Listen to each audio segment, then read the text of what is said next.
A very good morning class 11th। आज हम करेंगे मिड टर्म एग्जामिनेशन जो पेपर हुआ था आपका उसकी आंसर की को डिस्कस।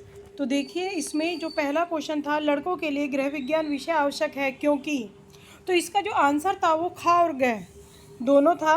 मीन्स यह परिवार की भूमिका और जिम्मेदारी को सिखाता है, और दूसरा इसका था कि यह न केवल घर से संबंधित है बल्कि यह एक परस्पर संबंधित विषय है।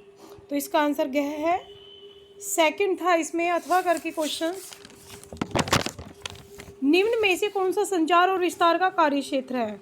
तो इसका आंसर था पत्रकार। इसके बाद क्वेश्चन दूसरा था स्व संकल्पना और स्वाभिमान इसके तत्व हैं, तो यह पहचान के तत्व हैं। थर्ड क्वेश्चन था 1 ग्राम वसा किलो कैलोरी ऊर्जा प्रदान करती है, तो ये 9 किलो कैलोरी ऊर्जा प्रदान करती है।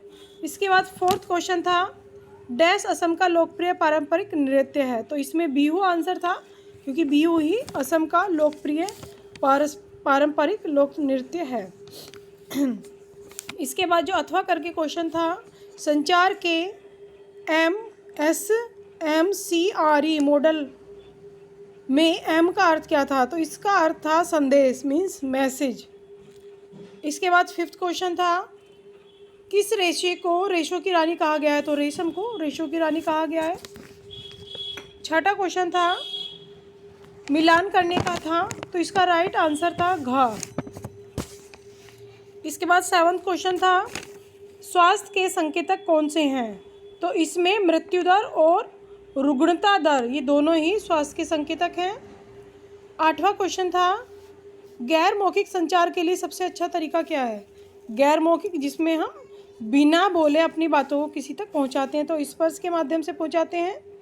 इसके बाद नाइन्थ क्वेश्चन था वृहत पोषक तत्वों की आवश्यकता डैश में होती है, तो ये अधिक मात्रा में होती है इनकी आवश्यकता। फिर उसके बाद नेक्स्ट क्वेश्चन है अथवा करके कच्चे फल और सब्जियां डैश प्रदान करते हैं, तो ये रेशा प्रदान करते हैं। 10वां क्वेश्चन था भारत में कुपोषण का दोहरा भोज अर्थात यहाँ पर डैश और डैश दोनों हैं, तो यहाँ पर अल्प पोषण और अति पोषण दोनों ही इसके आंसर होंगे यहाँ पे। फिर 11वां क्वेश्चन था दिखाई दी गई बुनाई के धागे को पहचानिए और उसका नाम बताइए, तो देखिए इसका जो आंसर था वो ताना रहेगा।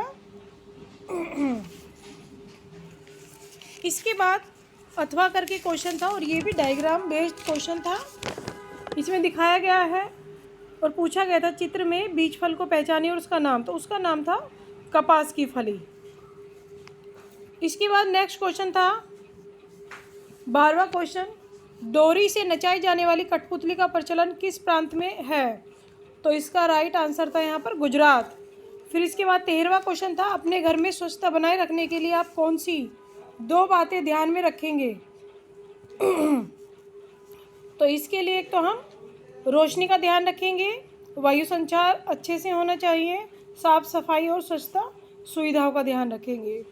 इसके बाद 14 क्वेश्चन था घर में एकांतता लाने वाले 2 पहलू कौन कौन से हैं, तो भीतरी और बाहरी एकांतता इसके 2 पहलू रहेंगे। फिर इसके बाद अथवा करके क्वेश्चन था कि समय योजना क्या है, तो समय योजना क्या है तय अवधि में निष्पादित की जाने वाली गतिविधि, यानी कि तय अवधि में जो भी गतिविधि की गई हैं उनकी अग्रिम सूची तैयार करने की जो प्रक्रिया होती है उसे हम समय योजना कहते हैं। फिर 15 क्वेश्चन था वृद्धि, ये आपका केस स्टडी पर आधारित क्वेश्चन है, तो इसमें पूछा है वृद्धि ऊर्जा मरम्मत और रखरखाव के लिए शरीर के लिए आवश्यक पदार्थ को क्या कहा जाता है, तो उसे पोषक तत्व कहा जाएगा। फिर 16 क्वेश्चन है भोजन और पोषक तत्वों के विज्ञान को क्या कहेंगे, पोषण कहेंगे। 17वां क्वेश्चन था स्वच्छता के लिए कौन सी बात आवश्यक है, तो इसके लिए नियमित व्यायाम बहुत जरूरी है स्वच्छता के लिए। 18 क्वेश्चन है निम्न में से कौन सा कथन सही नहीं है, तो जो कथन सही नहीं होगा वो होगा भोजन को 4 खाद्य वर्गों में विभाजित किया गया है, तो 4 में नहीं किया गया 5वें में किया गया है इसमें, इसीलिए यह कथन सही नहीं है। तो भोजन के कितने खाद्य वर्ग थे 5 और यहाँ पर 4 बताया गया, तो यहाँ पर ये पॉइंट गलत है। इसके बाद 19 क्वेश्चन है, ये भी केस स्टडी पर आधारित है। निम्न में से कौन सा संसाधन सीमित नहीं है, तो यह ज्ञान है जो कि सीमित नहीं है। इसके बाद 20वां क्वेश्चन था निम्न में से डैश मानवीय साधन है, तो समय एक मानवीय साधन है। इसके बाद नेक्स्ट क्वेश्चन था, यह अथवा करके था कि जल और हवा डैश प्रकार के संसाधन है, तो ये प्राकृतिक संसाधन है जो कि प्रकृति हमें देती है। फिर इसके बाद 21वां क्वेश्चन था, निम्न में से कौन सी संसाधनों की विशेषता नहीं है, तो इसमें सस्ते जो है वो संसाधनों की विशेषता नहीं है। फिर इसके बाद अथवा करके क्वेश्चन था कि सरकार द्वारा जनता को प्रदान किए गए संसाधन क्या कहलाते हैं, तो ये आपके सामुदायिक संसाधन कहलाते हैं जो कि सरकार द्वारा जनता को दिए गए हैं।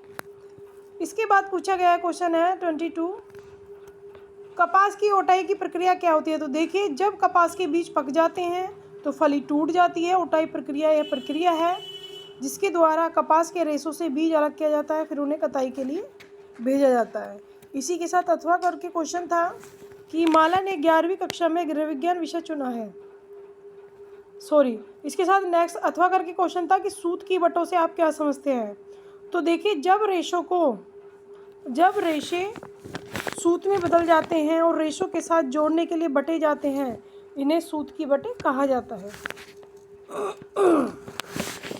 फिर इसके बाद 23वां क्वेश्चन था, माला ने 11वीं कक्षा में गहरा विज्ञान विषय चुना है, उसे गृह विज्ञान की शाखा आहार और पोषण के रोजगार के 4 अवसरों के बारे में सलाह दीजिए। तो वो एज ए शेफ काम कर सकती है, कैंटीन में कार्य कर सकती है, पैक्ड लंच बनाना और बेचने का कार्य कर सकती है, अचार जैम आदि बनाकर बेच सकते हैं, कुकिंग कक्षाएं ले सकती हैं, ढाबा या रेस्तरां खोल सकती हैं। इसके बाद 24वां क्वेश्चन था, प्रिया अपने बारे में बहुत सोचती है, बहुत कुछ पाना भी चाहती है, अपनी स्वयं संकल्पना और स्वाभिमान में क्या अंतर है उसे समझाइए। तो देखिए स्वाभिमान और सह संकल्पना क्या है। स्वयं संकल्पना एक व्यक्ति का विवरण है कि मैं कौन हूँ, प्रश्न का उत्तर ही क्या होती है, स्वयं संकल्पना। और स्वाभिमान क्या है, उन मानक या मूल्य जिन्हें हम स्वयं अपने लिए तय करते हैं, उनके अनुसार हम स्वयं के बारे में क्या सोच रहे हैं, हमारा स्वाभिमान है। फिर इसके बाद अथवा करके क्वेश्चन था कि मीनू के 14 से 15 वर्ष के बीच के 4 दोस्त हैं, सभी को एक पंक्ति में स्वयं को परिभाषित करने के लिए कहा गया कि जैसे मैं पढ़ाई में अच्छा हूँ, मेरे दोस्त दूसरों के साथ अच्छे संबंध रखते हैं, मैं उन लोगों को आसानी से प्रभावित कर सकता हूँ आदि। तो स्वयं के बारे में उपरोक्त उत्तरों के आधार पर 2 प्रकार की पहचान का उल्लेख यहाँ पर पूछा था। तो 2 प्रकार की जो पहचान होती है वो ये होती है कि पहली तो व्यक्तिगत पहचान है, एक व्यक्ति जब उन विशेषताओं को अपने को बताता है जिससे कि वो उसको अलग करती है दूसरों से, वो उसकी व्यक्तिगत पहचान है।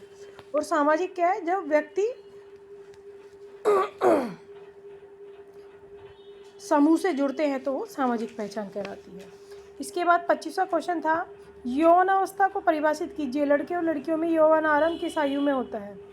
तो देखिए यह अवधि जिसमें शारीरिक और जैविक परिवर्तनों के परिणाम स्वरूप यौवन आरंभ होता है उसे यौवनावस्था कहा जाता है। लड़कियों में 11 से 13 वर्ष होती है ये, और लड़कों में 13 से 15 वर्ष होती है। इसके बाद 26वां क्वेश्चन था, स्कूल को घर जाने के पश्चात रात को सोने तक अपनी समय योजना बनानी थी। तो देखिए यहाँ पर जो हेडिंग होगी समय अवधि कि किस किस समय में, और दूसरा विद्यार्थी की समय योजना बनानी थी। तो इसमें क्रियाएं करनी थी आपको कि आपने किस टाइम में क्या कार्य किया। इसके बाद 27वां क्वेश्चन था, डाई किसे कहते हैं, डाई करने का तरीका बताइए जो 2 बातों पर निर्भर करता हो। तो देखिए जब हम किसी कपड़े को रंगते हैं जिसकी आसानी से रंग नहीं निकलता है उसमें, तो उन्हें डाई कहते हैं। मतलब वो पदार्थ जिससे हम कपड़े को रंगेंगे और वो आसानी से नहीं निकलेगा तो वो डाई है। डाई करने के जो तरीके 2 बातों पर निर्भर करते हैं। पहला तो रेशे का प्रकार क्या है, कपड़े के जो रेशा है उसका प्रकार क्या है, या दूसरा हो सकता है कि डाई की रासायनिक प्रकृति क्या है। इसके अलावा थर्ड ऑप्शन ये भी हो सकता है इसमें कि वांछित प्रभाव क्या क्या होंगे। तो इसके बाद 28वां क्वेश्चन था, सोनम एक सर्वोत्तम शरीर की इच्छा रखती है, वह अपने माता पिता और शिक्षकों की सलाह को नज़रअंदाज करती है, उसे खाने में लगभग उसने बंदी कर दिया है, उसे बहुत ही पतले शरीर के लिए जुनून सवार हो गया है, उसने खान पान संबंधी जो विकृति उसको हो गई है, यानी कि जो प्रॉब्लम हो गई थी उसका नाम बताना था, उसके 4 परिणाम भी बताने थे। तो देखिए जो उसको ये खान पान से संबंधी विकृति या समस्या हो गई उसे एनोरेक्सिया नर्वोसा कहेंगे।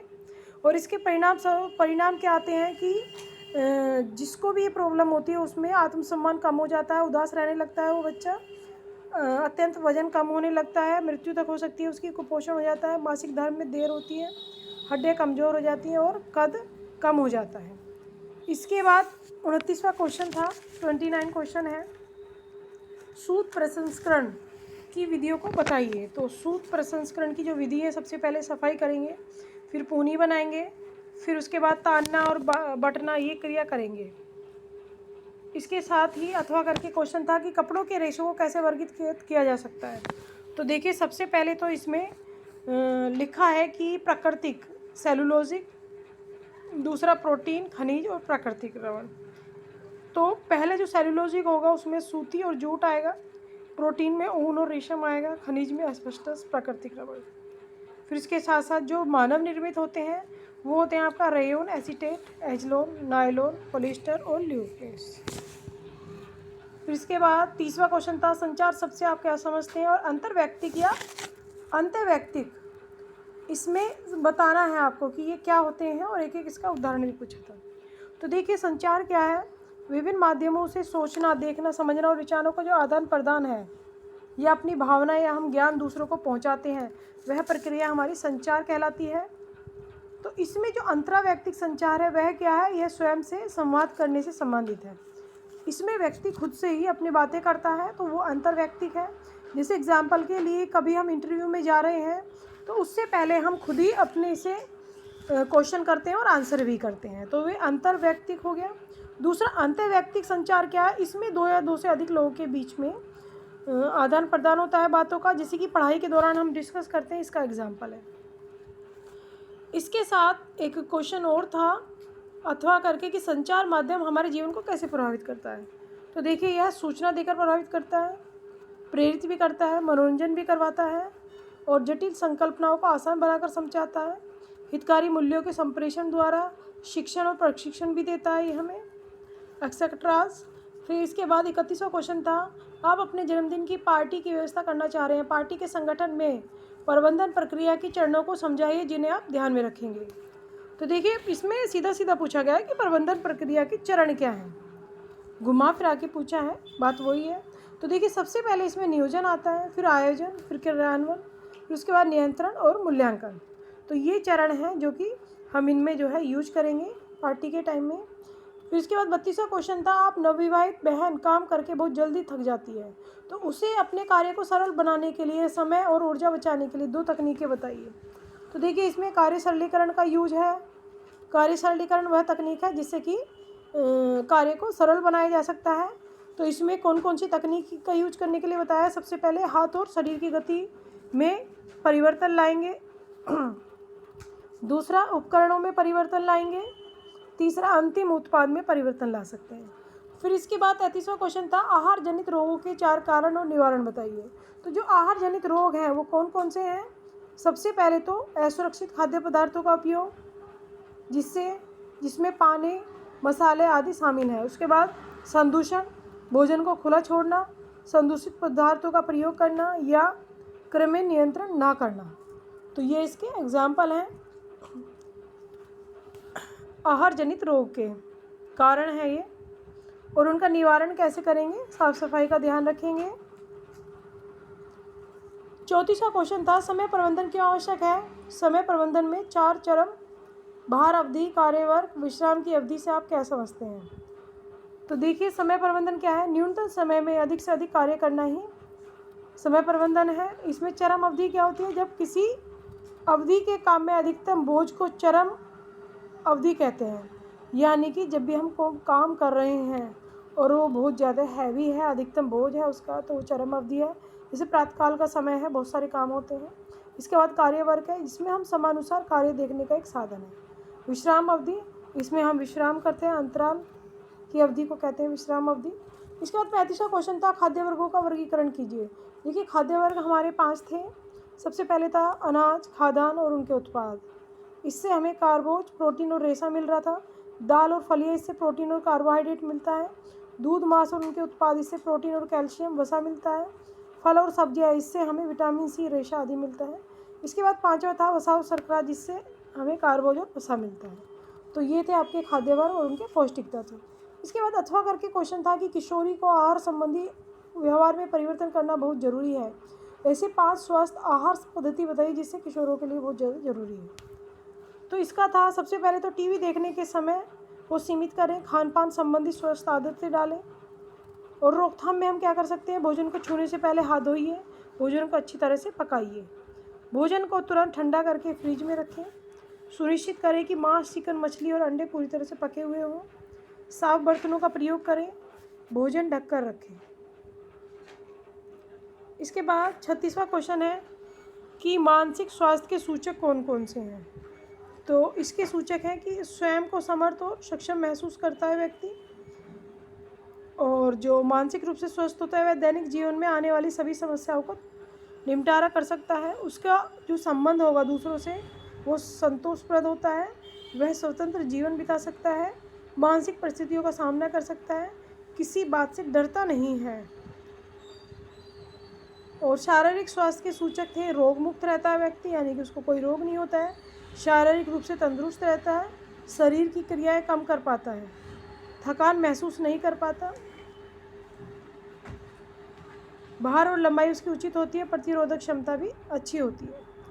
तो यहाँ पर हमारा ये पेपर पूरा सोल्व हो गया है।